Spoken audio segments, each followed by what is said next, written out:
বহুত আগতে নিউজত সেই হৈছিল কিন্তু তাৰপিছতো এই গছগিডাল কাটাই নাই আগতো আৰু এডাল পৰি আছে পুৰা কমপ্লিট পৰি আছে গাড়ীও যোৱা নাই আৰু আহোঁতেও বহুত প্ৰব্লেম হৈছে দায়িত্ব আছে তথাপিতো বতৰৰ লগতো কথা ক'ব লাগিব সকলো কথা মানে আমি সকলোকে দুখ দি লাভ নাই বতৰৰ কথাও আছে বতৰ বেয়া হৈছে গছ পৰিছে এটা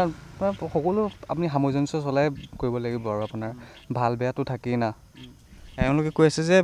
বিভাগীয় কৰ্তৃপক্ষক তেওঁলোকে অৱগত কৰিছিল যে গছবোৰ কাটিব লাগে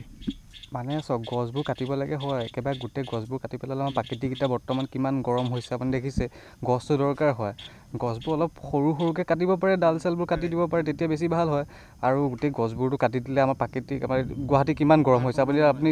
এতিয়াহে আমাৰ অলপ ঠাণ্ডা পৰিছে বৰষুণ যাক দিয়াৰ কাৰণে নহ'লেতো কিমান গৰম পৰে সেইটো কথা ধন্যবাদ